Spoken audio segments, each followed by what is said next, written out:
नमस्कार विद्यार्थी मित्रांनो, विदर्भ अकॅडमीच्या या ऑनलाईन प्लॅटफॉर्म मध्ये आपलं सर्व मित्रांचं मनपूर्वक स्वागत आहे.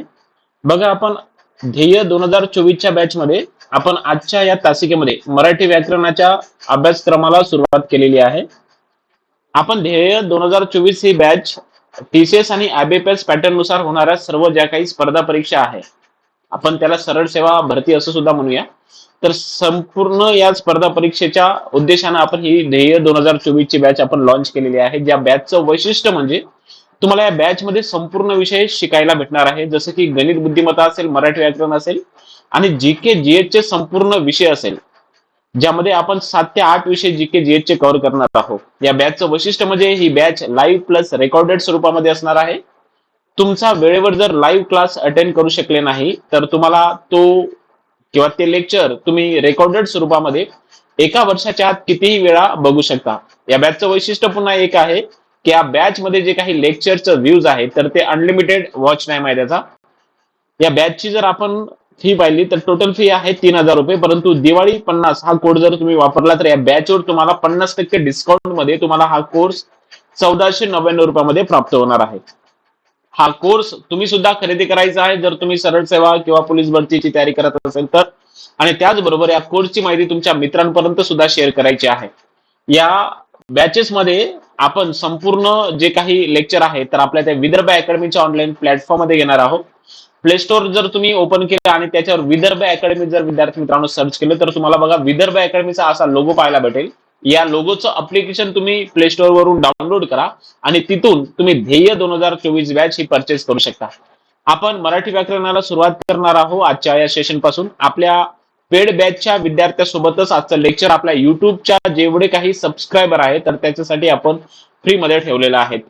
बघा, आपण मराठी व्याकरणाचा सर्वप्रथम अभ्यासक्रम बघणार आहोत. या अभ्यासक्रमामध्ये नेमकं मराठी व्याकरणाच्या नेमकं काय काय येतं आणि आपल्याला नेमकं परीक्षेच्या उद्देशाने काय काय करून जावं लागेल, बरोबर आहे. तर लक्षात घ्या, आपण मराठीच्या अभ्यासक्रमामध्ये सर्वात महत्वाचं वर्ण आणि वर्ण विचाराच्या अगोदर भाषा नावाचा विद्यार्थी मित्रांनो आपल्याला शब्द आणि या शब्दाचा जो काही अर्थ आहे आणि नेमकं भाषा बद्दलचं जे काही वैशिष्ट्य आहे तर ते आपल्याला अभ्यासायचं आहे. तर बघा, भाषानंतर आपल्याला शिकायचं आहे वर्ण आणि वर्ण विचार म्हणजे नेमकं काय असते. म्हणजे भाषेचे जे मूलभूत घटक पडतात जसं की वर्ण असेल आणि वर्णाचे जेवढे काही उपप्रकार पडतात, वर्णाचे जे प्रकार आहे स्वर, स्वरादी आणि व्यंजन, तर ते संपूर्ण घटक आपण वर्ण आणि वर्ण विचार यामध्ये शिकणार आहोत. महत्वाचा दुसरा चॅप्टर आहे ते म्हणजे संधी. तुम्हाला माहित असेल पोलीस भरतीमध्ये सर्वाधिक जास्त 2024 मध्ये प्रत्येक पेपरमध्ये एक एक दोन दोन तीन तीन प्रश्न संधी नावाच्या या प्रकरणावर आलेले आहेत. तर संधीचे जेवढे काही प्रकार आहेत जसं स्वर संधी असेल, व्यंजन संधी असेल आणि त्यानंतर विसर्ग संधी असेल, आपण त्याच्या उपप्रकारासहित आपण संधीचे जेवढे काही प्रकार आहेत तर ते आपण बघणार आहोत. त्यानंतर शब्दाच्या ज्या जाती आहे 8 तर त्याच्याबद्दल आपण माहिती घेणार आहोत सखोल पद्धतीने. तुम्ही मराठी व्याकरणाची तयारी करत असताना कोणत्याही पेपरमध्ये तुम्हाला जवळजवळ 25 मार्क मराठी व्याकरणाचे असतात आणि त्यापैकी जवळजवळ 15 ते 16 प्रश्न तुमच्या शब्दाच्या 8 जातीवर असतील. त्यामध्ये नाम असेल, क्रियापद असेल, सर्वनाम असेल, विशेषण असेल किंवा शब्दाच्या अविकारी जाती असेल, तर या अशा शब्दाच्या जातीवर जवळजवळ 16 ते 17 प्रश्न ठेवलेले असतात. म्हणून शब्दाची जात आपण सखोल पद्धतीने अभ्यासणार आहोत. तुमचा एकही प्रश्न आपला चुकणार नाही, आपण त्याची विद्यार्थी मित्रांनो ग्वाही घेणार आहोत. त्यानंतर बघा लिंग आहे मराठी भाषेमध्ये. त्यानंतर बघा वचन विचार आहे. लिंग विचार आणि वचन विचार बऱ्याच जणांना अडथळा येतो. नेमकं जे काही लिंग विचार आणि वचन विचारामध्ये जे काही नियम आहे तर त्या नियमाला जे काही अनुसरून क्लिष्ट संकल्पना आहे तर ते आपण आपल्या सिलेबसमध्ये एकदम सोप्या पद्धतीने आपण करून सांगितलेले आहे. त्यानंतर विभक्ती असेल, सामान्य रूप असेल, काळ असेल, आख्यात असेल, त्यानंतर प्रयोग असेल, प्रयोग आणि प्रयोगाचे जेवढे काही उपप्रकार आहे, वाक्याचे प्रकार असेल, वाक्य रूपांतर असेल, वाक्य संकलन असेल, वाक्याचं पृथक्करण आहे, पदपदवी स्फोट आहे, शब्दसिद्धी आहे, शब्दाच्या शक्ती आहे, काव्याचे गुण, काव्याचे रस आहे, अलंकार असेल, शुद्ध लेखनाचे नियम आहे, काही शुद्ध शब्द अशुद्ध शब्द असतात तर ते सुद्धा आपल्या वारंवार परीक्षेला येत असते, तर ते सुद्धा आपण व्यवस्थित पद्धतीनं रिव्हिजन करणार आहोत आणि समजून सुद्धा घेणार आहोत. समास असेल, विरामचिन्ह असेल, वृत्त असेल आणि मराठी भाषेचं जेवढं काही संकीर्ण आपल्याला सांगता येईल अतिरिक्त माहिती, तर तो संपूर्ण अभ्यासक्रम आपण या मराठी व्याकरणाच्या या तासिकेमध्ये आपण बघणार आहोत. हे झालं मराठी व्याकरणाचं जेवढे काही प्रकरण होते त्या प्रकरणाबद्दल. मग आता मराठी भाषेचा जो काही शब्दसंग्रह आहे, ज्याला आपण ओकॅबर म्हणतो, तर ते शब्दसंग्रहामध्ये आपण समानार्थी, विरुद्धार्थी, वाक्प्रचार असेल, म्हणी व त्याचे अर्थ असेल, म्हणी त्याच्या समानार्थी म्हणी असेल, म्हणी आणि त्याच्या विरुद्धार्थी म्हणी असेल, शब्दसमूहाबद्दल एक शब्द असेल, समोदर्शक शब्द, ध्वनिदर्शक शब्द असेल, अलंकारिक शब्द असेल आणि साहित्य आणि टोपणनाव आणि त्यांचे आत्मचरित्र असेल, कथा संग्रह असेल, त्यांनी लिहिलेले जेवढे काही पुस्तक आणि ग्रंथ असेल, तर ते सुद्धा आपण या मराठी व्याकरणाच्या शब्द संग्रह भागामध्ये आपण अभ्यासणार आहोत. चला तर आपण सुरुवात करूया विद्यार्थी मित्रांनो आजच्या सेशनला. आणि आजच्या या तासिकेमध्ये आपण लेक्चर 1 मध्ये आपण भाषा म्हणजे नेमकं काय असते, बरोबर आहे, तर ते आपण अभ्यासणार आहोत. एकदा तुम्ही मला कमेंट्स द्यायची आहे की ऑडिओ आणि व्हिडिओ एकदा क्लिअर आहे का, एकदा कमेंट्स द्या आणि कंटिन्यू सुरू करूया विद्यार्थी मित्रांनो सेशन मराठी व्याकरणाचं आजच्या तासिकेमध्ये, ज्याचं नाव आहे भाषा. बघा आवाज येतोय का व्यवस्थित?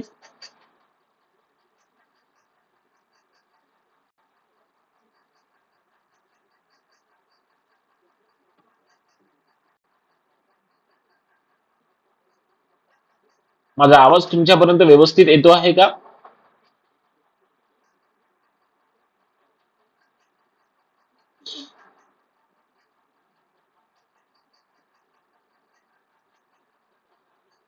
ओके. बघा मग आता नेमकं भाषा या शब्दाची सुरुवात आपण करणार आहोत. नेमकं भाषा म्हणजे काय असते? बघा मित्रांनो, भाषा जो काही शब्द आहे, तर हा भाषा नावाचा शब्द जो आहे ना, तर तो भाष नावाच्या संस्कृत धातूपासून आलेला आहे. कोणत्या? भाष नावाच्या संस्कृत धातूपासून आलेला आहे. लेक्चरची सुरुवातच अशी असणार आहे की जो कोणी नवीन विद्यार्थी स्पर्धा परीक्षेची तयारी करत असेल, तर त्याला सुद्धा संपूर्ण लेक्चर करणार आहे, लक्षात घ्या.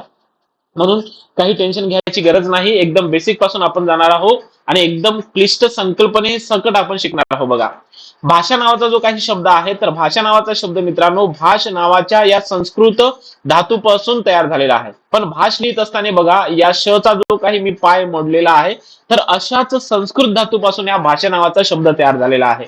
आणि भाषा या शब्दाचा जो काही शब्दशः अर्थ जर पाहिला, तर भाषा म्हणजे नेमकं काय होते, तर भाषा म्हणजे या शब्दाशः अर्थ, त्याचा अर्थ असा होतो बोलणे किंवा बोलण्याचा व्यवहार करणे. भाषा शब्दाचा अर्थ काय होतो? बोलणे किंवा लिहिणे किंवा बोलण्याचा व्यवहार करणे म्हणजे असते काय? भाषा. भाषा या शब्दाचा शब्दशः अर्थ होतो बोलणे किंवा बोलण्याचा व्यवहार करणे, बरोबर आहे. मग आपण त्याचा अर्थ असा लिहू शकतो, भाषा या शब्दाचा अर्थ बोलणे किंवा बोलण्याचा व्यवहार करणे असा त्याचा अर्थ होतो आहे, बरोबर. मग आता हे झालं भाषा या शब्दामधील भाष या धातूचा अर्थ, बरोबर आहे. मग आता नेमकं भाषा या शब्दाची जर आपण व्याख्या जर पाहिली मराठी भाषेमध्ये, नेमकं काय होते? भाषा आहे त्याच्यामुळे मी माझ्या मनातील ज्या काही विचार आहे, बरोबर आहे, माझ्या मनातील जे काही विचार आहे, ज्या काही कल्पना आहे, बरोबर आहे, माझे जे काही अनुभव आहे, तर हे मी तुम्हाला संपूर्ण जे काही सांगत आहे, तुम्ही जे काही ऐकत आहे, तर ते भाषेमुळे ऐकत आहे. आणि तुम्हाला जे समजत आहे, तर ते सुद्धा भाषेमुळे समजत आहे, बरोबर आहे. म्हणजे त्याची जर आपण ढोबळ मनाने व्याख्या पाहिली भाषेची, तर आपल्या मनातील विचार असेल, कल्पना असेल, अनुभव असेल, व्यक्त किंवा देवाणघेवाणचं करण्याचं साधन म्हणजेच काय होय? भाषा होय. विचार विनिमयाचं साधन म्हणजेच काय होय? तर भाषा होय. विचार विनिमय म्हणजे काय? देवाणघेवाण. विचार विनिमय या शब्दाचा अर्थ काय होतो? देवाणघेवाण. आणि देवाणघेवाण म्हणजेच कशामुळे प्राप्त होते? हे कशामुळे समजतं? तर ते भाषेमुळे प्राप्त होते, बरोबर आहे. मग आता नेमकं व्याख्या जर तुम्हाला पेपरमध्ये विचारली, तर नेमकं भाषा म्हणजे नेमकं काय? तर केवळ आपल्या मनातील विचारच नाही सांगत, तर आपल्या मनातील ज्या काही कल्पना आहे, ज्याला आपण उत्प्रेक्षा असं म्हणत असतो, आपले जे काही अनुभव आहे, तर ते व्यक्त करण्याचे साधन म्हणजे काय असते? भाषा असते, बरोबर आहे. मग लक्षात ठेवायचं महत्वाचं, भाषा नावाचा जो शब्द आहे, तर भाषा नावाचा शब्द हा भाष नावाच्या संस्कृत पासून तयार झालेला आहे. आणि भाष या शब्दाचा शब्दशः अर्थ होतो बोलणे किंवा बोलण्याचा काय? व्यवहार करणे. पण मराठी भाषेमध्ये जर त्याची व्याख्या विचारली, तर व्याख्या करत असताना आपल्या मनातील ज्या काही विचार आहे, कल्पना असेल, जे काही आपले अनुभव असेल, ते व्यक्त करण्याचं जे काही साधन आहे, तर त्याला आपण काय म्हणतो? भाषा असं म्हणत असतो. म्हणूनच म्हटलं जातं विचार विनिमयाचं साधन म्हणजेच काय? भाषा होय. विनिमय म्हणजे काय? तर विनिमय म्हणजे देवाणघेवाण करण्याचं जे काही साधन आहे, तर त्याला आपण काय म्हणतो? भाषा असं म्हणत असतो, बरोबर आहे, लक्षात घ्या. आता भाषेची जर आपण वैशिष्ट्य पाहिली तर भाषेचे वेगवेगळे वैशिष्ट्य आपल्याला विद्यार्थी मित्रांनो पाहायला भेटतात. मग त्याच्यापैकी काही महत्वपूर्ण भाषेचे वैशिष्ट्य कोणते आहेत तर ते आपण बघणार आहोत. बघा, भाषा नदीच्या प्रवाहाप्रमाणे असते. भाषा कशी असते? नदीच्या प्रवाहाप्रमाणे असते. याचा प्रवाहाप्रमाणे, भाषेला प्रवाहाप्रमाणे उपमा नेमकं का बरं दिली आहे? तुम्हाला माहित असेल, जसं नदीचं जे काही पात्र आहे, लक्षात ठेवा, नदीचं जे काही पात्र असेल तर ते काही विशिष्ट अंतर गेल्याच्या नंतर किंवा विशिष्ट प्रदेशामध्ये ते बदलत असते. बरोबर आहे की नाही? लक्षात ठेवा. जसं नदीचं पात्र बदलत असते तसं आपली भाषा सुद्धा काही अंतर गेल्याच्या नंतर किंवा काही कोस गेल्याच्या नंतर ते बदलत असतात. त्याचं कारण तुम्हाला सांगतो. समजा तुम्ही जर विदर्भामध्ये असाल तर विदर्भामध्ये तुम्हाला भाषा वेगळी पाहायला भेटेल. तुम्ही जर तिकडे पश्चिम महाराष्ट्रामध्ये जर गेलात तर पश्चिम महाराष्ट्राची भाषा तुम्हाला वेगळी पाहायला भेटेल. जसं नदीचा जो काही प्रवाह जसा बदलत असतो तसं आपली मराठीची भाषा सुद्धा विद्यार्थी मित्रांनो काही अंतर गेल्याच्या नंतर बदलत असते. म्हणजे नदीच्या पात्राप्रमाणे, म्हणजे नदीच्या प्रवाहाप्रमाणे बदलत असते. म्हणून भाषेला नदीच्या प्रवाहाची उपमा दिलेली असते.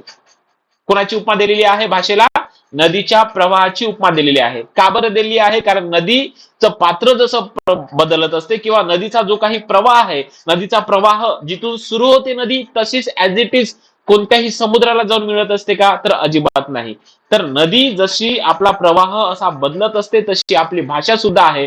आपल्या विशिष्ट प्रदेशामध्ये सुद्धा भाषा ही बदलत असते. म्हणून भाषेला नदीच्या प्रवाहाची उपमा दिलेली आहे. म्हणजेच भाषा नदीच्या प्रवाहाप्रमाणे असते हे आपण निश्चितही सांगू शकतो. बरोबर आहे. म्हणून तुम्हाला दुसरा पॉईंट इथं दिलेला आहे की भाषेला नदीच्या प्रवाहाची उपमा दिली जाते. त्याचं कारणच आहे कारण भाषा काही अंतर गेल्याच्या नंतर बदलत असते. बरोबर आहे. त्याच्यानंतर बोलणारा व ऐकणारा पूल म्हणजेच काय होय? भाषा होय. बरोबर आहे. बघा, मी इकडून बोलत आहे, तुम्ही तिकडून ऐकत आहे, माझं बोलणं तुम्हाला समजत आहे. हे कशामुळं? तर हे संपूर्ण तुम्हाला समजत आहे भाषेमुळं. जर आपल्याला एकमेकाची भाषा समजली नसती तर त्या माझ्या बोलण्याचा काय उपयोग राहिला असता? बरोबर आहे की नाही? म्हणजे जो बोलणारा ऐकणारा जो काही महत्वाचा पूल आहे तर तो पूल म्हणजेच विद्यार्थी मित्रांनो आपला भाषा होय. जर ही भाषा नसती तर माझं बोलणं तुम्हाला समजलं नसतं आणि तुम्ही काही ऐकले नसते. लक्षात घ्या. म्हणून भाषेला पूल असं सुद्धा म्हटलं जातं. बोलणारा ऐकणारा यांना जोडण्यात येणारा जो काही पूल आहे तर तो कोणता आहे? तो म्हणजे भाषा होय. भाषा ही मानव निर्मित आहे. भाषा कशी आहे मित्रांनो? मानव निर्मित आहे. आता कशी मानव निर्मित आहे मी तुम्हाला सांगतो. आपण जेव्हा आपल्या आईच्या गर्भाशयामध्ये होतो तेव्हा आपल्याला नेमकं काही समजायचं नाही. पण जसं आपला जन्म झाला तेव्हापासून आपल्याला शिकवत असतं. बरोबर आहे की नाही? जेव्हा एखादी लहान मुलगा गर्भाशयातून म्हणजे त्याचा जन्म होतो आणि काही 5-6 महिन्याचे असताना आपण जसं जसं त्याला म्हटलं तसं तसं तो हावभाव, इशारे, हालचाल करत असतो. बरोबर आहे की नाही? जसं त्यानं जर एखाद्या तव्यावर, गरम तव्यावर जर हात ठेवला तर आपण हा म्हणतो आणि जर त्याला दुसरी वेळा जर ठेवायचा असेल पण आपण म्हणत असताना हा म्हटलं तर लगेच तो थांबत असतो. म्हणजे आपण त्याला समजवत असतो. म्हणजे भाषा ही मानव निर्मित सुद्धा आहे. बरोबर आहे. जसं जसं आपण त्याला शिकू तसं तसं तो काय करत जातो, तसं तसं तो शिकवत जातो. म्हणजे भाषा ही मानव निर्मित आहे आपल्याला असं समजून येते. त्यानंतर भाषेचा जो काही मूलभूत घटक आहे तर तो आहे ध्वनी.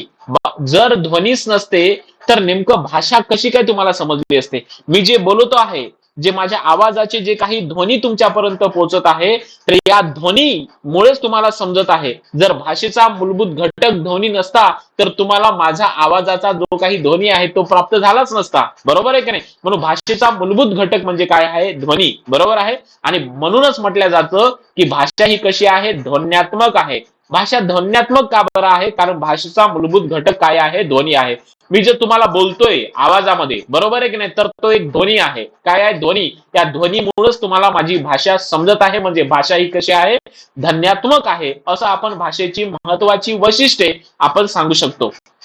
त्यानंतर आता सर्वात महत्वाचं जे काही भाषेचं वैशिष्ट्य होतं आणि भाषा म्हणजे नेमकं काय होतं तर ते आपण समजून घेतलं. आता सर्वात महत्वाचं येऊ भाषेच्या प्रकारे. आता भाषेचे काही प्रकार पडल्या जातं का? तर हो, भाषेचे काही प्रकार पडले जातं. मुख्यतः भाषेचे आपण 2 प्रकार सांगू शकतो. त्यामध्ये पहिला प्रकार जर पाहिला तर तो आपण आहे नैसर्गिक भाषा नैसर्गिक भाषेला आपण स्वाभाविक भाषा असं सुद्धा म्हणत असतो.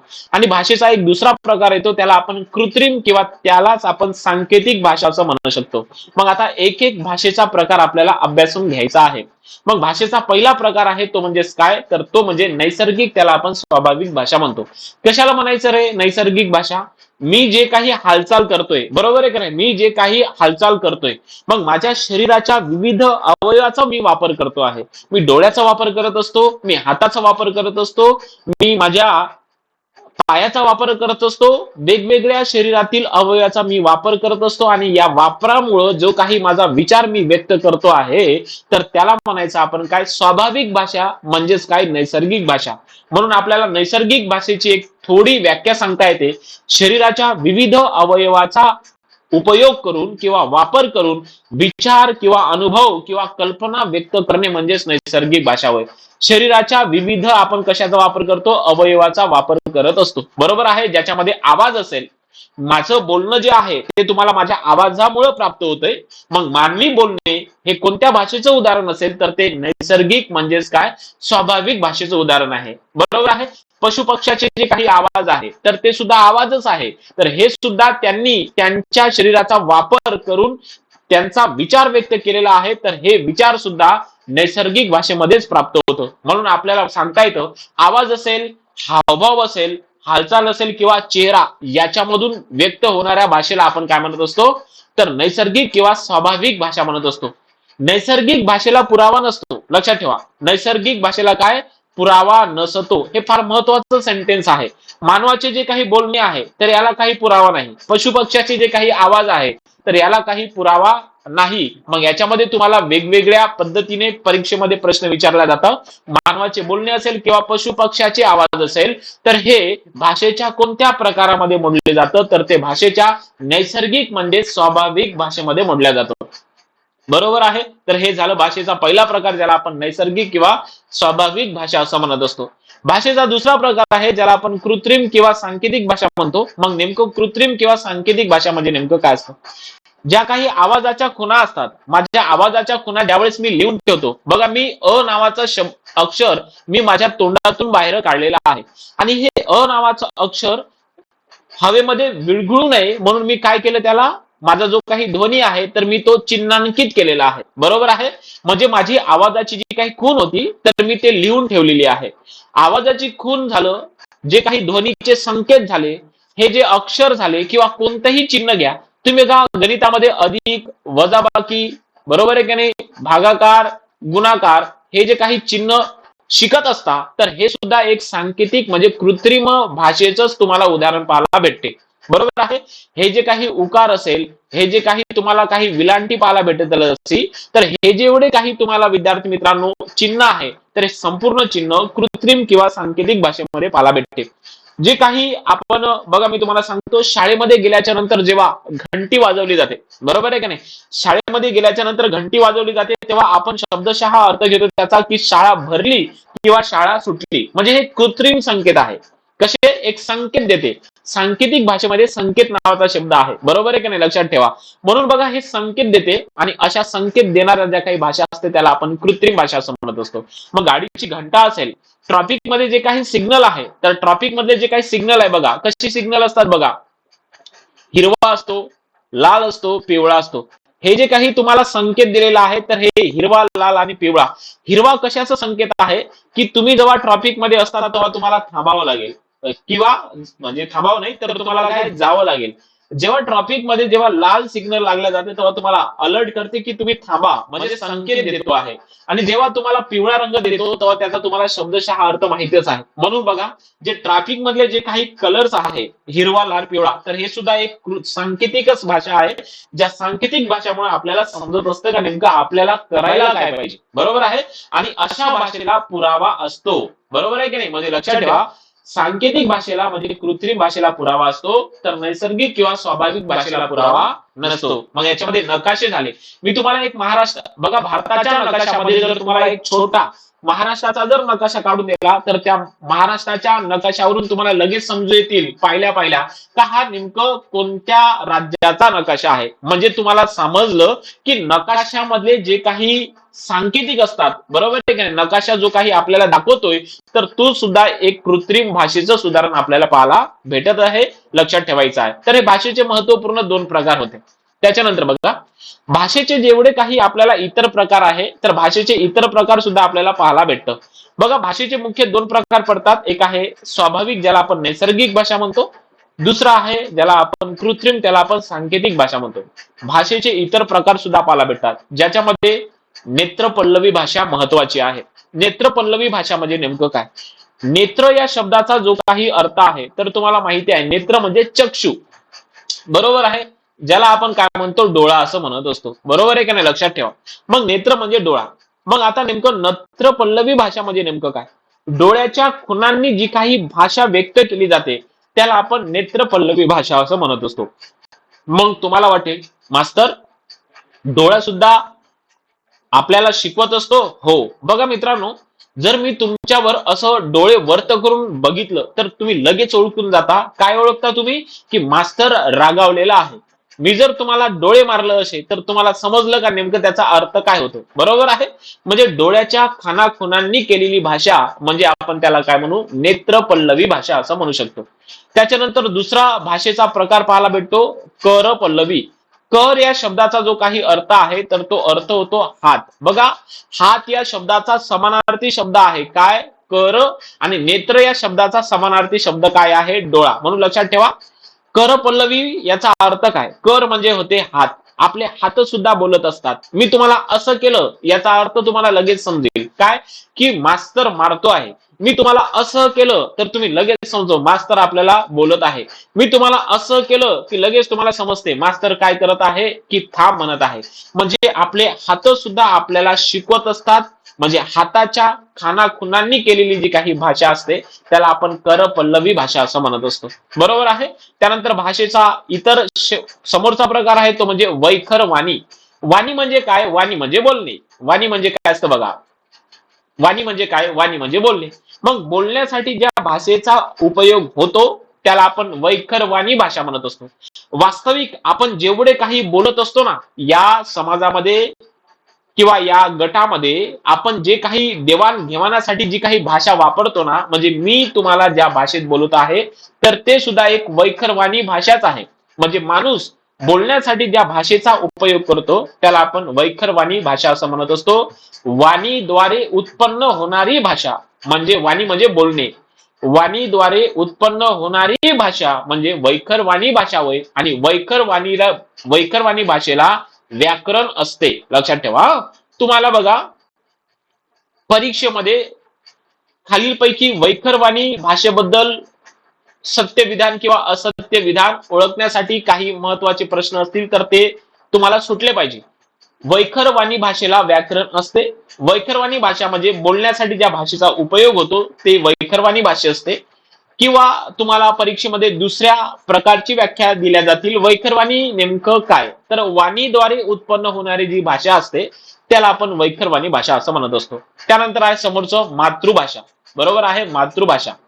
मातृ म्हणजे आई, बरोबर आहे की नाही? लक्षात ठेवा. मग आपल्या घरात जी बोलली जाणारी भाषा असते, बघा लक्षात ठेवा, आपल्या घरात जी बोलली जाणारी भाषा असते त्याला आपण काय म्हणतो? मातृभाषा म्हणत असतो. महाराष्ट्रामध्ये मराठी बोलली जाते, याचा अर्थ महाराष्ट्राची जी मातृभाषा आहे तर ते कोणती आहे? मराठी आहे. बरोबर आहे, लक्षात ठेवा. त्यानंतर समोर आहे प्रमाण भाषा. प्रमाण भाषा म्हणजे नेमकं काय असतं हे लक्षात घ्या. बघा, प्रमाण भाषेचा उपयोग हा विविध शैक्षणिक कामासाठी वापरल्या जाते. जी प्रमाण भाषा असते ना तर ती प्रमाण भाषा जास्तीत जास्त लोकांना समजली जाते. त्याचं कारण मी तुम्हाला सांगतो. प्रमाण भाषा हे एका व्यक्तीची किंवा एका गटाची भाषा नसते किंवा एका समाजाची भाषा नसते. लक्षात घ्या. किंवा एखाद्या प्रादेशिक विभागामध्ये ही भाषा बोलली जात नाही. प्रमाण भाषा ही समाजाने दैनंदिन व्यवहारासाठी ठरवलेली भाषा असते.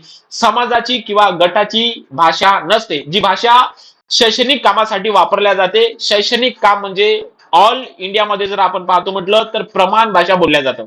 मग तुम्हाला विचारलं जातं की प्रमाण भाषेबद्दल खालीलपैकी कोणतं विधान खरं आहे? तर प्रमाण भाषेला सुद्धा स्वतःचं व्याकरण असते. प्रमाण भाषेला काय स्वतःचं व्याकरण असते. शैक्षणिक कामासाठी आपण मातृभाषा वापरत नाही. बरोबर आहे. शैक्षणिक कामासाठी आपण प्रमाण भाषेचाच उपयोग केला जातो. जे काही पुस्तकं लिहिल्या जातं, जे कोणतं साहित्य लिहिल्या जातं लेखकाच्या तर्फे, तर ते सुद्धा प्रमाण भाषेमध्येच लिहिलं जातं. प्रमाण भाषा एक मोजकी भाषा असते, जे सर्वाधिक जास्त लोकांना समजलेली असते. सर्वात जास्त पटणारी भाषा असते प्रमाण भाषा. बरोबर आहे. लक्षात घ्या. आता समोरचं बघा भाषा. समोरची भाषा आहे बोली भाषा. कोणती भाषा आहे? बोली भाषा. मग बोली भाषामध्ये नेमकं काय? बघा तुम्हाला मी आत्ताच बोललो, आपल्या महाराष्ट्रामध्ये 5 प्रादेशिक विभाग आहेत. बरोबर. मग या 5 प्रादेशिक विभागामध्ये वेगवेगळ्या भाषा तुम्हाला पाहायला भेटतात. त्याला आपण बोलीभाषा म्हणायचं. उदाहरणार्थ बघा मी तुम्हाला सांगतो. एखाद्या देशाच्या विशिष्ट प्रदेशामध्ये जर एखाद्या समाजाचा एक प्रमुख गट राहत असेल आणि त्या समाजाच्या प्रमुख गटाची जर काही भाषा असेल तर त्या भाषेला आपण बोलीभाषा म्हणायचं आहे. याचा अर्थ आपण शब्दशः जर घेतला तर देशाच्या विशिष्ट प्रदेशामध्ये किंवा लोकांच्या विशिष्ट गटाद्वारे जी काही भाषा बोलली जाते तर त्या भाषेला आपण काय म्हणतो? बोली भाषा म्हणत असतो. एक मोठा महाराष्ट्र आहे आणि या महाराष्ट्रामध्ये एक असा कोपरा आहे, एक असा व्यक्तीचा किंवा लोकांचा समूह आहे, गट आहे की त्या गटाची एक वेगळी भाषा आहे. दुसऱ्या गटाची एक वेगळी भाषा आहे. तर त्या गटाला वेगवेगळ्या भाषा जेव्हा आहे तर त्या भाषेला आपण काय म्हणायचं आहे? बोली भाषा. तर हे भाषेचे इतर प्रकार आपल्याला पाहायला भेटतात. बोली भाषेला स्वतःचं व्याकरण नसते, कारण एका विशिष्ट प्रदेशामध्ये ते प्राप्त आहे, म्हणून त्याला व्याकरण वगैरे काही नसतं. चला भाषेच्या आपण समोरच्या प्रकाराकडे जाऊया. आपण भाषेचं काही संकीर्ण पाहायला भेटूया. बघा भाषा नेमकं काय? भाषेमध्ये सर्वाधिक महत्वाचा आहे राजभाषा. काय आहे? राजभाषा. बघा तुम्हाला माहित असेल, कलम क्रमांक 344 राज्यघटनेच्या कलम क्रमांक 344 नुसार राष्ट्रपती हे राजभाषा आयोगाची स्थापना केलेली आहे आणि ते गृह मंत्रालयाच्या अंतर्गत येते. बरोबर आहे. राष्ट्रपती 344 कलमानुसार राजभाषा आयोग स्थापन केलेला आहे. लक्षात ठेवा. कोण करत असतो? राष्ट्रपती. बरोबर आहे. लक्षात ठेवायचं आहे. आपल्याला संपूर्ण माहिती बघायची आहे भाषेची. याच्या पलीकडे तुम्हाला प्रश्न जरी आला तरी तुम्हाला या आपल्या लेक्चर मधूनच येईल याची मी तुम्हाला गॅरंटी सांगतो. राजभाषा आयोग. आता तुम्ही मला सांगायचं की भारतामध्ये राजभाषा जो काही आयोग आहे कलम 344 नुसार, तर त्याची स्थापना नेमकं कधी झाली? तर तुम्ही मला याचं उत्तर मला कमेंट्स बॉक्स मध्ये द्यायचं आहे. बघा राजभाषा. राजभाषा म्हणजे नेमकं काय असतं? एखाद्या राज्याची किंवा देशाची अधिकृत जी काही भाषा असते त्याला आपण राजभाषा म्हणतो. मग आता नेमकं आपल्या महाराष्ट्राची जी काही मातृभाषा आहे आपण त्याला काय म्हणतो? मराठी म्हणत असतो. मग मराठी ही महाराष्ट्राची मातृभाषा आहे, याचा अर्थ ती एक राजभाषा आहे, कारण ती महाराष्ट्र राज्याची एक अधिकृत भाषा आहे. आणि अधिकृत भाषा याचा अर्थच काय होतो? राजभाषा होतो. अधिकृत याचा अर्थ काय होतो? राजभाषा होतो. मग आता जसं नागालँडची भाषा वेगळी आहे, कर्नाटकची भाषा कन्नड आहे, याचा अर्थ कर्नाटकची राजभाषा कोणती असेल? कन्नड असेल. बरोबर आहे की नाही? महाराष्ट्राची राजभाषा काय आहे? तर मराठी आहे. आंध्र प्रदेशची राजभाषा तेलुगू असेल. बरोबर आहे की नाही? तर अशा विशिष्ट राजभाषा आपल्याला पाहायला भेटतात. तर राजभाषा म्हणजे एखाद्या राज्याची असू शकते किंवा देशाची असू शकते. अधिकृत भाषा असते ती. जसं भारत नावाचा देश आहे. भारताला कोणत्याही पद्धतीची राष्ट्रभाषा नाहीये, पण अधिकृत भाषा आहे. बघा मी तुम्हाला काय सांगत आहे. भारताचा जर विचार केला तर भारताला राष्ट्रभाषा नाही. आपण ते समोर बघणार आहोत संपूर्ण गोष्टी. भारताला राष्ट्रभाषा नाही, पण भारताला राजभाषा आहे. मग भारताला राजभाषा म्हणजे काय? तर भारताला अधिकृत भाषा आहे. मग आता नेमकं मास्तर, भारताला राष्ट्रभाषा नाहीये, मग नेमकं भारताला अधिकृत भाषा आहे. मग म्हणजे नेमकं काय? भारतामध्ये जे काही संघ राज्य व्यवहाराच्या ज्या काही भाषा आहे त्याला आपण राजभाषा किंवा अधिकृत भाषा आहे. तर आपलं जेवढं काही संघ राज्याचं जेवढं काही व्यवहाराचं कामकाज आहे तर ते हिंदी आणि इंग्रजी भाषेमधून चालत असते. कोणत्या? हिंदी आणि इंग्रजी भाषेमधून चालत असते. म्हणून बघा हिंदी आणि इंग्रजी भाषेला भारताच्या राजभाषा किंवा अधिकृत भाषा म्हणून ओळखल्या जातं. लक्षात ठेवा, भारताला राष्ट्रभाषा नाही पण अधिकृत भाषा आहे. लक्षात आलं? अधिकृत भाषा म्हणजे राजभाषाच होय, एखाद्या राज्याची किंवा देशाची तुम्हाला पाहायला मिळत असते. समोर बघा, कलम 343 नुसार देवनागरी लिपीत असलेल्या हिंदी आणि इंग्रजी या संघ राज्याच्या व्यवहाराच्या कामकाजाच्या भाषा आहे. मी आताच तुम्हाला बोललो, भारतामध्ये संघ राज्याच्या व्यवहाराच्या ज्या काही कामकाजाच्या भाषा आहेत तर त्या हिंदी आणि इंग्रजी आहे आणि त्या कलम क्रमांक 343(1) मध्ये नमूद आलेल्या आहे. समोर कलम 345 नुसार राज्याला त्याची अधिकृत भाषा घोषित करण्याचा अधिकार आहे. उदाहरणार्थ बघा, महाराष्ट्र राज्याची जी काही राजभाषा आहे किंवा अधिकृत भाषा आहे तर ती आहे कोणती? मराठी. बरोबर. मग आता हे आपल्याला समजा मराठी सोडून एखाद्या व्यतिरिक्त भाषेला जर आपली राजभाषा म्हणून घोषित करायचं असेल तर भारतीय संविधानाच्या कलम क्रमांक 345 नुसार राज्याला ते अधिकार दिलेले आहे की कोणतंही राज्य स्वतःची अधिकृत भाषा म्हणून घोषित करू शकते. जसं मराठी ही महाराष्ट्राची जरी राजभाषा असेल पण मराठी ही गोव्याची सुद्धा एक राजभाषा आहे. लक्षात ठेवा. म्हणजे मराठी ही दोन राज्याची राजभाषा किंवा अधिकृत भाषा तुम्हाला पाहायला भेटतं. एक आहे गोवा आणि दुसरा आहे काय? महाराष्ट्र. त्यानंतर संपूर्ण जे काही राजभाषा आहे तर ते भारतीय राज्यघटनेच्या 8व्या अनुसूचीमध्ये 22 भाषांना राजभाषेचा दर्जा प्राप्त झालेला आहे. बघा, तुम्हाला माहित असेल भाषा एक आहे अभिजात भाषा, आपण समोर चर्चा करणार आहे, आणि त्यानंतर दुसरा आहे राजभाषा. मग भारतीय राज्यघटनेच्या अनुसूचीमध्ये 8व्या अनुसूचीमध्ये किती भाषेला राजभाषेचा दर्जा प्राप्त झालेला आहे? तर तो 22 भाषेला राजभाषेचा दर्जा प्राप्त झालेला आहे. लक्षात ठेवा, भारतामध्ये 22 राजभाषा आहे. लक्षात ठेवायचं. त्यानंतर भारतीय संविधानाने कोणत्याही भाषेला, बघा, भारतीय संविधानाने कोणत्याही भाषेला राष्ट्रभाषेचा दर्जा दिलेला नाही. बघा, मी आताच बोललो तुम्हाला, भारताची कोणतीही राष्ट्रभाषा नाही पण राजभाषा आहे. भारताची कोणतीही राष्ट्रभाषा नाही पण राजभाषा आहे. बघा, मी तुम्हाला सांगतो, ज्यावेळेस भारताचं संविधान जेव्हा मसुदा तयार करणं चालू होतं त्यावेळेस बघा डॉक्टर बाबासाहेब आंबेडकर यांना वाटलं होतं की भारताची जी काही राष्ट्रभाषा आहे तर भारताची राष्ट्रभाषा ही संस्कृत असावी, असं डॉक्टर बाबासाहेब आंबेडकर आणि काही जे काही नेते आहेत तर त्या नेत्यांना असं वाटलेलं होतं. परंतु महात्मा गांधींना असं वाटलं की भारताची जी काही राष्ट्रभाषा आहे, महात्मा गांधी आणि एक व्यक्ती होते, त्या व्यक्तीचं नाव मला आठवत नाही आहे, महात्मा गांधी यांनी असा ठेवलं होतं की भारताची जी काही राष्ट्रभाषा आहे तर ती हिंदी असावी, आणि पंडित जवाहरलाल नेहरू यांनी भारताची राष्ट्रभाषा ही इंग्रजी असावी असं त्यांना वाटायचं. परंतु तेव्हापासून तो मुद्दा अखंडित पडून राहिलेला आहे, म्हणून बघा त्याच्यावर कोणताही निर्णय झालेला नाही. डॉक्टर आंबेडकरांना वाटायचं की भारताची जी काही भाषा आहे तर ती संस्कृत असावी. या डॉक्टर आंबेडकरच्या वक्तव्यानंतर एका महिलेनं ऑब्जेक्शन घेतलं होतं आणि ती महिला म्हणत होती, तसंही बघा, जर भारताची राष्ट्रभाषा जर संस्कृत असती तर आपल्या संपूर्ण शैक्षणिक जे काही डॉक्युमेंट्स आहेत तर त्याच्यावर आपली संस्कृत लँग्वेज मध्ये संपूर्ण लिहून आलं असतं. आणि तशीही संस्कृत भाषा ही किती जणाला समजते? बरोबर आहे की नाही? संस्कृत भाषा किती जणाला समजते? त्या उद्देशानं त्या महिलेला असं वाटलं की संस्कृत भाषा ही भारताची राष्ट्रभाषा मानण्यात येण्यात नसावी. लक्षात ठेवा. परंतु डॉक्टर आंबेडकरांना वाटलं होतं का संस्कृत भारताची राष्ट्रभाषा असावी.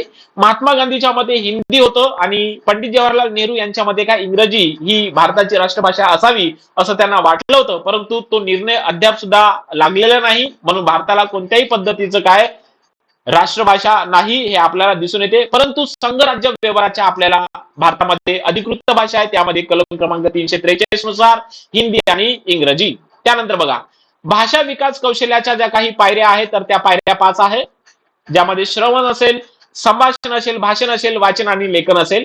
तर तुम्हाला बघा डीएड, बीएटी, टीएटी किंवा टेटचे पेपर होतात तर त्या पेपरमध्ये तुम्हाला विचारण्यात आलेलं होतं की भाषा विकास कौशल्याच्या पायऱ्या किती? तर 5 पायऱ्या आहेत. याचा अर्थ काय होतो मित्रांनो? जर तुम्हाला भाषा जर शिकायचं असेल व्यवस्थित पद्धतीनं तर भाषा शिकण्यासाठी तुम्हाला पुढील 5 पायऱ्यातून जावं लागेल. भाषा शिकण्यासाठी तुम्ही पहिले श्रवण केलं पाहिजे. म्हणजे श्रवण म्हणजे काय? ऐकलं पाहिजे, आहे की नाही? तुम्ही जर व्यवस्थित पद्धतीने जर ऐकाल तर तुम्ही बघा व्यवस्थित पद्धतीनं संभाषण भाषण करू शकाल. बरोबर आहे की नाही? ऐकलं व्यवस्थित तर तुम्ही दोघांमध्ये संभाषण करू शकाल. 10 जणांमुळे तुम्ही व्यवस्थित पद्धतीनं भाषण करू शकाल. बरोबर आहे की नाही? तुम्ही व्यवस्थित ऐकलं तर तुम्ही व्यवस्थित वाचन करू शकाल. जर व्यवस्थित तुम्ही ऐकलं तर व्यवस्थित लेखन करू शकाल. बरोबर आहे की नाही? म्हणजे शिखरभूत कौशल्य आणि पायाभूत कौशल्य नेमकं काय आहे तुम्हाला माहित पाहिजे. भाषेचं जे काही पायाभूत कौशल्य आहे तर ते आहे श्रवण. भाषेचं जे काही शिखरभूत कौशल्य आहे ते आहे लेखन. म्हणूनच भाषा जर शिकायची असेल माणसाला किंवा मानवाला तर नेमकं आपल्याला भाषेच्या 5 पायऱ्यामधून जाता येणं अत्यंत गरजेचं आहे. तेव्हाच आपण व्यवस्थित पद्धतीने भाषा शिकू शकतो. समोर संस्कृत भाषेला विद्वानांची भाषा म्हणून ओळखल्या जाते. महत्वाचा पॉइंट आहे, लक्षात ठेवायचा आहे. मराठी भाषा ही महाराष्ट्र आणि गोवा राज्याची अधिकृत भाषा आहे. मी तुम्हाला आत्ताच बोललो, एखादी भाषा कोणत्या राज्याची अधिकृत भाषा ठरवायची तर हे त्या राज्याला कलम 345 नुसार अधिकार देण्यात आलेले आहे. म्हणून गोवा नावाच्या राज्यानं 345 कलमानुसार मराठी या भाषेला अधिकृत भाषा म्हणून घोषित केलेलं आहे, लक्षात पाहिजे. समोर बघा, ज्या काही भारतीय राज्यघटनेमध्ये 8व्या अनुसूचीमध्ये ज्या काही राजभाषा आहे 22, तर त्या संपूर्ण 22 ही राजभाषाची जेवढी काही लिस्ट आहे तर त्या तुम्हाला समोर दिलेली आहे. मग नेमकं भारतामध्ये 8व्या अनुसूचीमध्ये 22 राजभाषा कोणत्या आहेत? तुम्हाला याच्यावरचा असा प्रश्न असू शकतो, पुढीलपैकी कोणती भाषा राजभाषा नाही? बघा, तुम्हाला परीक्षेमध्ये असा प्रश्न पडू शकतो, पुढीलपैकी कोणती भाषा ही राजभाषा नाही? मग तुम्हाला नेमकं कोणत्या भाषा राजभाषा आहेत, कोणत्या भाषा राजभाषा नाहीत तर हे माहिती असणे गरजेचं आहे. त्याच्यामध्ये बघा, आसामी, बंगाली, बोडो, डोगरी, गुजराती, हिंदी, कन्नड, काश्मीरी असेल, कोकणी, मल्याळम, मणिपुरी असेल, मराठी, मैथिली, नेपाळी, उडिया, पंजाबी, संस्कृत, संताली, सिंधी, तमिळ, तेलुगू, उर्दू, तर या संपूर्ण 8व्या अनुसूचीमध्ये 22 राजभाषा आहे. मग नेमकं तुम्हाला माहित पाहिजे, गुजराती जर तुम्हाला म्हटलं तर बघा, इथं बंगाली सुद्धा बघा, आहे का नाही? तुम्हाला बघा इथं हिंदी भाषा दिसते का? बघा, हिंदी भाषा हे बघा इथं आहे. म्हणजे तुम्हाला जेवढ्या काही देवनागरी लिपीमध्ये लिहिणाऱ्या काही महत्वपूर्ण भाषा आहे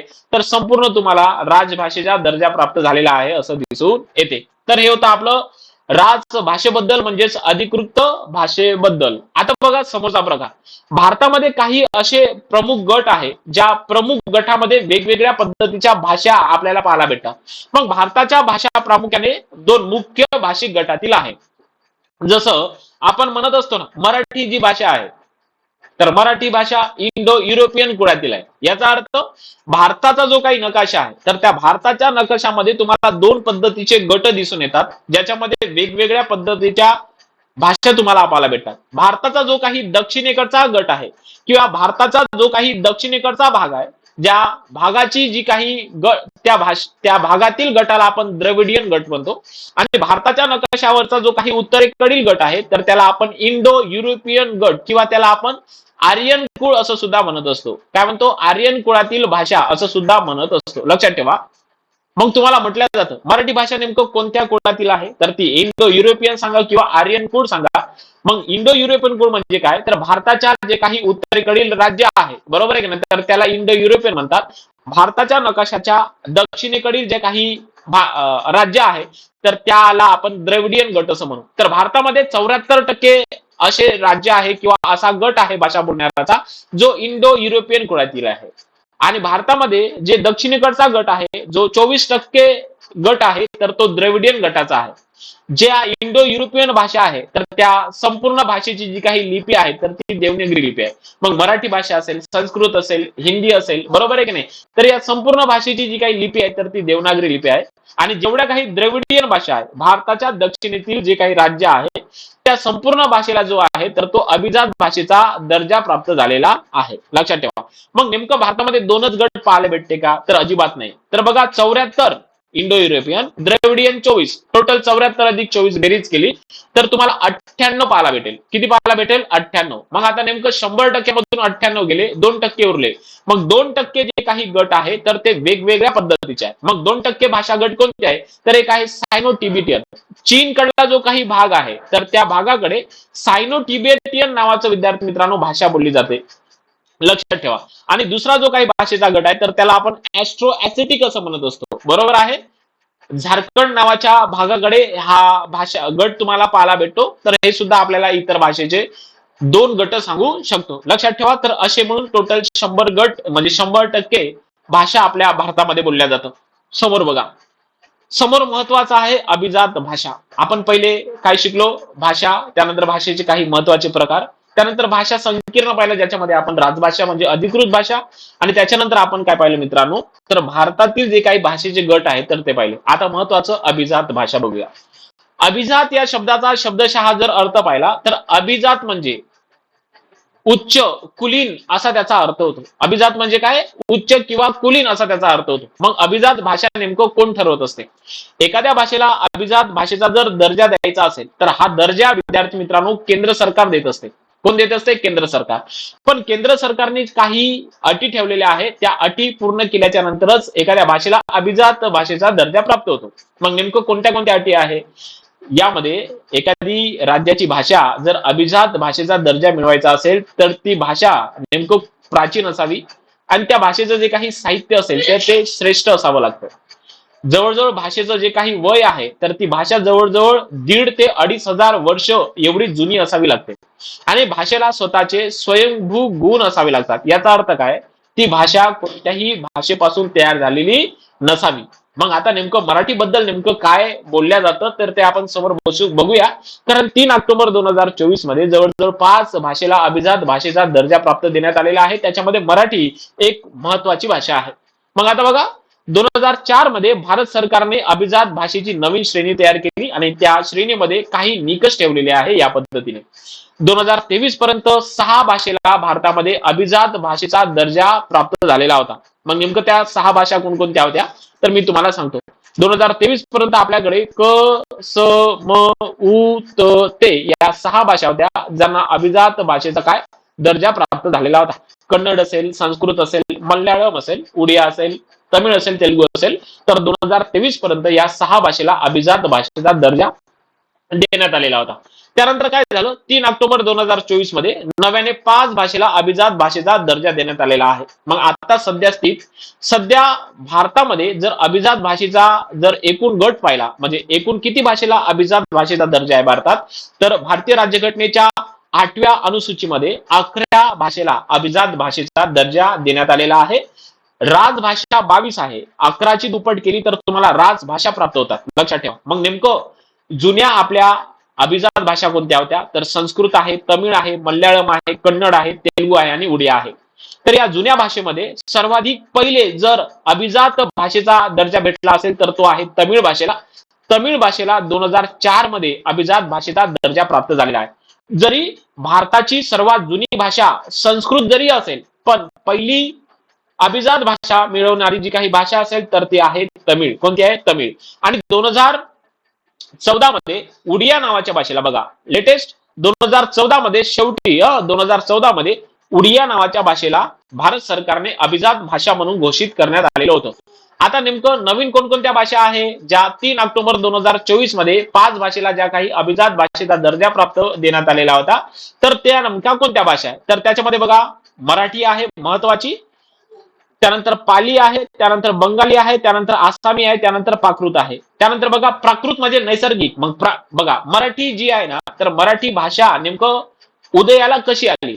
संस्कृत प्राकृत भाषेपासून तयार झालेली आहे असं म्हणण्यात येते. बघा, मराठी भाषेचा जो काही उगम आहे तर तो उगमच असा आहे, संस्कृत प्राकृत अपभ्रंश आणि त्यानंतर काय आहे मराठी, असा मराठी भाषेचा काय ॲक्वा घेऊन घ्या, ॲक्वा. बघा, संस्कृत प्राकृत अपभ्रंश आणि मराठी, लक्षात ठेवा. असा तो मराठी भाषेचा काय आहे क्रम आहे. बरोबर आहे. जरा 2 मिनिटं विद्यार्थी मित्रांनो.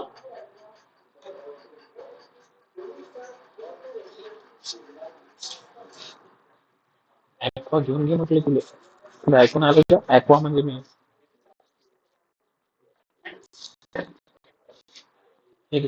याला घेऊन जा. हे घे.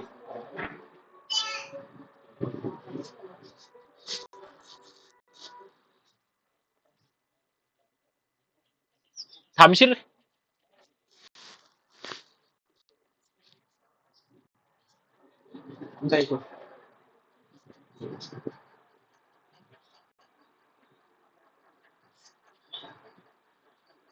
चला, ओके. तर सध्या स्थित भारतामध्ये 11 अभिजात भाषा आहेत, ज्यामध्ये जुन्या आणि नवीन भाषा तुम्हाला इथं व्यवस्थित पद्धतीने दाखवल्या आहे. चला समोर बघा, अभिजात भाषेविषयी काही महत्वाचे आपण काही पॉइंट्स कव्हर केलेले आहेत, तर ते पॉइंट्स आपण अभ्यासून घेऊ. बघा, संस्कृत ही सर्वात जुनी भाषा आहे. जरी जुनी भाषा असली तरी सर्वप्रथम अभिजात भाषेचा जो काही दर्जा आहे तर तो तमिळ भाषेला मिळालेला आहे. कधी? 2004 मध्ये. बरोबर आहे. सर्व अभिजात भाषा भारतीय राज्यघटनेच्या 8व्या अनुसूचीमध्ये सूचीबद्ध करण्यात आलेला आहे आणि तसेच सर्व राजभाषा सुद्धा 8व्या अनुसूचीमध्येच आहे. टोटल राजभाषा आहे 22. संस्कृत भाषेला 2005 मध्ये अभिजात भाषेचा दर्जा प्राप्त झाला, तर कन्नड आणि तेलुगू भाषेला 2008 मध्ये झालेला आहे. 2013 मध्ये मल्याळम, तर 2014 मध्ये उडिया भाषेला अभिजात भाषेचा दर्जा प्राप्त झालेला होता. संस्कृत ही भाषा विद्वानांची भाषा म्हणून ओळखली असली तरी मराठी भाषेची जी काही जननी आहे तर ती जननी कोणाला म्हटलं जातं? संस्कृत भाषेला म्हटलं जातं. बघा मित्रांनो, एखाद्या भाषेला अभिजात भाषा ठरवण्याचा अधिकार हा केंद्र सरकारला आहे. मग आता असं असताना मराठीची जननी म्हणजे आई, याचा अर्थ मराठी भाषा ही संस्कृत भाषेपासूनच तयार झालेली आहे का? असं अजिबातच नाही. लक्षात घ्या, मराठीमध्ये काही संस्कृत मधले जे काही वर्ण आहे, संस्कृत मधले जे काही वर्ण आहे तर ते मराठीमध्ये आहे, पण टोटली 100% मराठी भाषा ही संस्कृत भाषेपासूनच बनलेली आहे असं म्हणता येणे शक्य नाही. कारण मराठीला सुद्धा विद्यार्थी मित्रांनो आदर्श लिपी म्हटलं जातं, कारण मराठीचे सुद्धा काही आपल्याला स्वतःचे स्वतंत्र चिन्ह आणि स्वतंत्र अक्षर पाहायला भेटते. लक्षात घ्या. समोर मराठी बनली अभिजात भाषा. मग आता नेमकं तुम्हाला माहिती आहे 3 ऑक्टोबर 2024 रोजी मराठी भाषेला अभिजात भाषेचा दर्जा प्राप्त झाला होता आणि 3 ऑक्टोबर मराठी भाषेला अभिजात भाषा दर्जा प्राप्त झाल्यामुळे आपण 3 ऑक्टोबर हा जो काही दिवस आहे तर तो एकनाथ शिंदे मुख्यमंत्री यांनी मराठी अभिजात भाषा दिन म्हणून साजरा करण्याचं ठरवलेलं आहे. तर त्याच्याबद्दल आपण काही थोडक्यात माहिती बघूया. बघा, मराठी बनली अभिजात भाषा.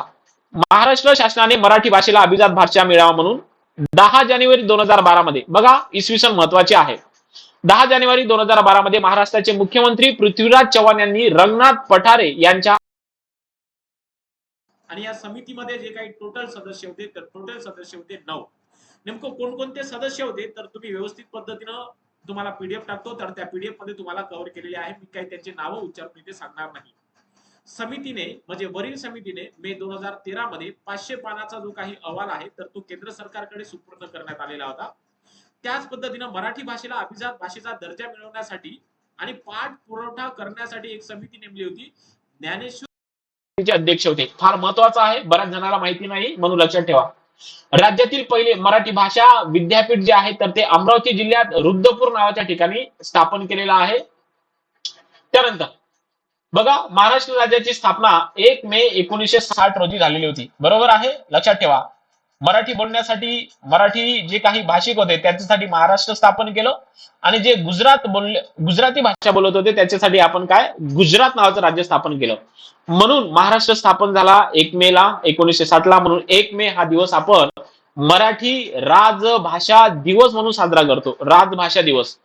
बघा, मराठीमध्ये एक लेखक आहे विष्णू वामन शिरवाडकर, ज्याला आपण कुसुमाग्रज म्हणतो. यांच्या जयंतीनिमित्त आपण त्यांचा जो काही जयंती दिन आहे तर तो आपण मराठी भाषा गौरव दिन किंवा मराठी भाषा दिन म्हणून साजरा करतो आणि तो 27 फेब्रुवारी असतो. दोनही दिवसामध्ये फरक आहे. मराठी राजभाषा आणि मराठी भाषा गौरव दिन. ओके.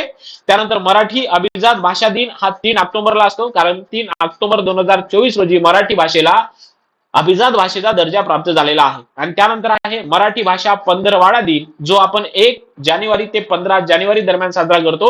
पंधरवाडा दिन आपण का बरं साजरा करतो? कारण मराठी भाषेचं जे काही संवर्धन आहे, मराठी भाषेचा जास्तीत जास्त विकास व्हावा, बरोबर आहे की नाही, आणि त्याचं संवर्धन व्हावं याच्यासाठी आपण तो मराठी भाषा पंधरवाडा दिन 1 जानेवारी ते 15 जानेवारीच्या दरम्यान ठेवत असतो. लक्षात घ्या.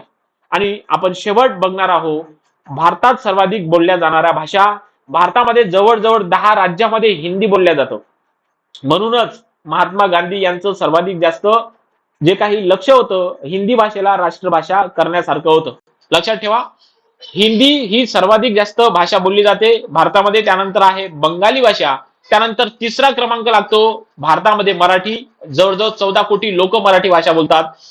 4थ्या क्रमांकावर आहे तेलुगू भाषा. 5व्या क्रमांकावर आहे तमिळ. 6व्या क्रमांकावर आहे गुजराती भाषा. परंतु जगामध्ये जर आपण विचार केला तर मराठी ही जगात 15व्या क्रमांकाची बोलल्या जाणारी भाषा आहे. मग सर्वाधिक जास्त कोणती भाषा बोलल्या जाते जगात, तर सर्वाधिक जास्त इंग्रजी भाषा बोलली जाते. लक्षात ठेवा, भारतीय भाषेवर इंग्रजी आणि फारसी भाषेचा अधिक प्रभाव आपल्याला दिसून येतो. लक्षात ठेवा, कारण तुम्हाला माहित असेल भारतामध्ये ब्रिटिशांनी राज्य केलं, भारतामध्ये वेगवेगळ्या लोकांनी राज्य केलं, त्या वेगवेगळ्या लोकांची जी काही भाषा होती या भाषेचा आपल्याला प्रभाव आपल्याला या भारतीय भाषेवर पाहायला भेटतो.